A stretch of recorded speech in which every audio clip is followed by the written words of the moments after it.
Alright guys, now we're going to take the Xbox, stick it right back in the chassis. Or, I'm sorry, the motherboard, stick it right back in the chassis. Now, one of my pennies just fell off. You have to be careful not to, mess up the pennies. Just kind of the way I recommend doing this, let me zoom out a little bit, is just by taking the Xbox like this. See? If you need to, put a little bit more thermal paste. This one doesn't have quite enough, that's why it keeps slipping off.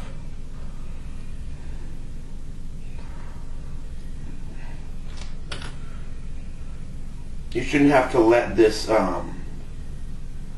it's not like you can let it dry, because the thermal paste never dries, just in case you're wondering. So just do it kind of like that. If the penny drops before you stick it in there, you should hear it hit the metal, so you'll know that if it drops off. Our next step is to go on ahead and put our GPU back on. Alright, so once again it plugs in.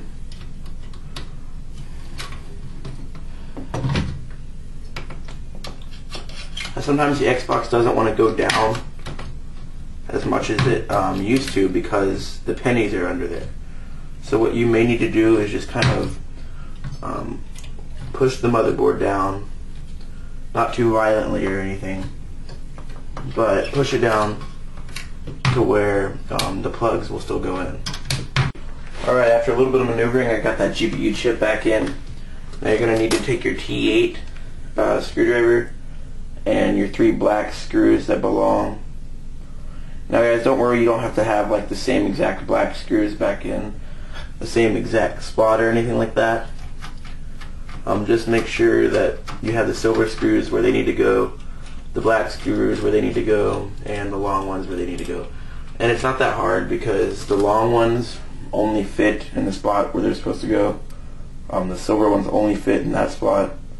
And the black ones, the only spot where the black ones are is when you're taking apart the chassis. They're on the back of the X clamps, and they're right here on this GPU. Okay, so you shouldn't have to worry too much about that. Now you don't want to screw these in god awfully tight, but make sure they're in there. You know what I mean? Because if you screw them in like you're trying to bolt it to the earth, then you're going to end up breaking a piece on the motherboard. Alright.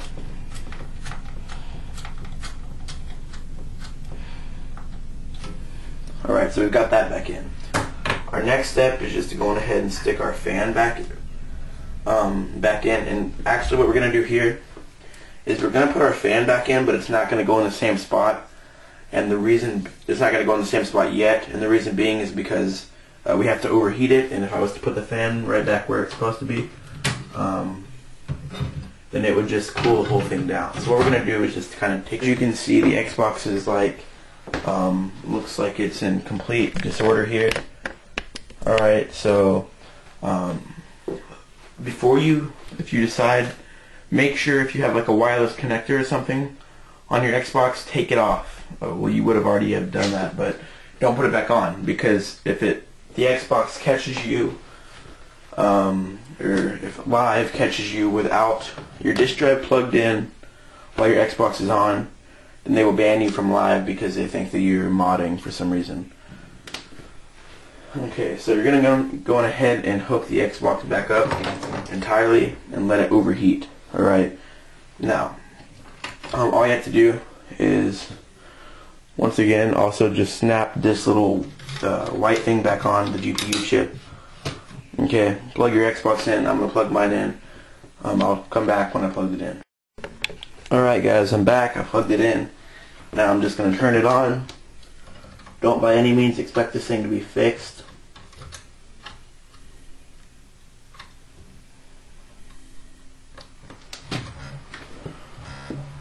Okay, make sure you don't have that fan touching anything. Alright. Now we're just going to let it run for about 20 minutes or until you have 2 flashing red lights. You're going to come back, turn it off, let it cool for about 30 minutes.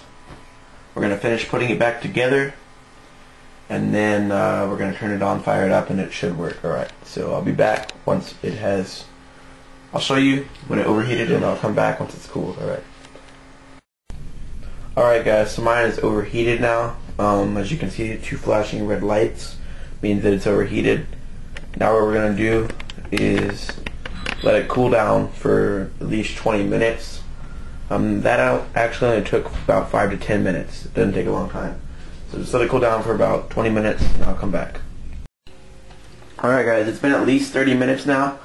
Now that I have, it's been cooled down, you can feel the heat sinks. They should be, you shouldn't feel any heat from those at all. We're just going to put all this back together.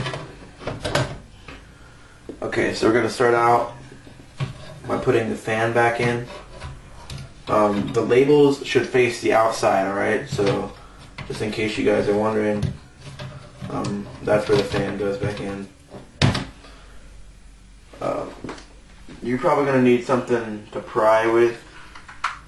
Okay, so I'm just going to use one of these little screwdrivers. By the way guys, all these little screwdrivers that I've been using, I got them at Walmart for like $5. Nothing, you know, it's just a little set. Stanley screwdrivers. I got them just so I could do this. Okay, so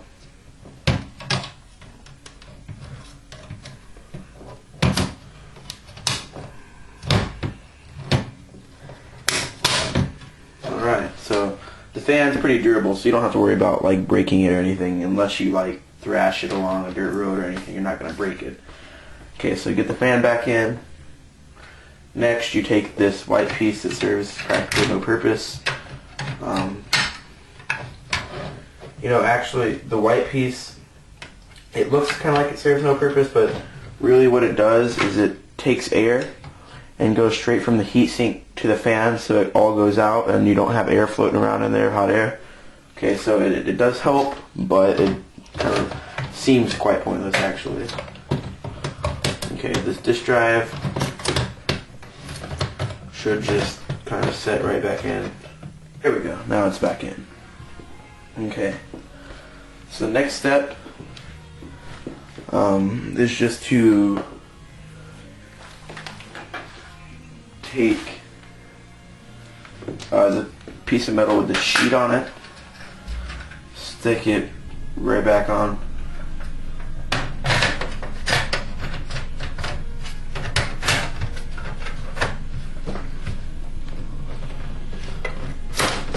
By the way guys, if you're still plugged in from earlier, you'll want to unplug that.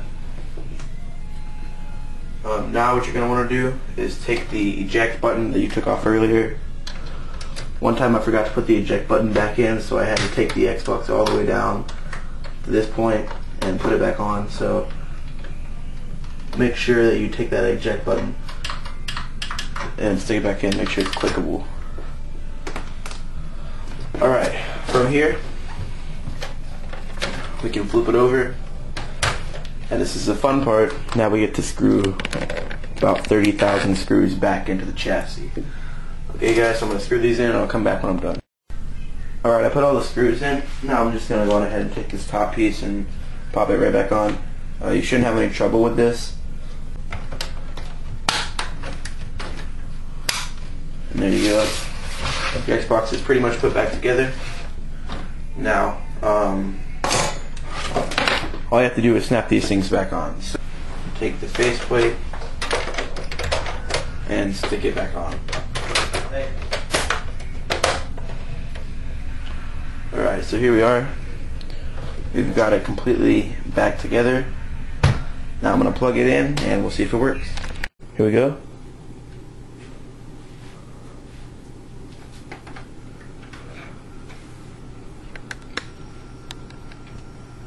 And it works.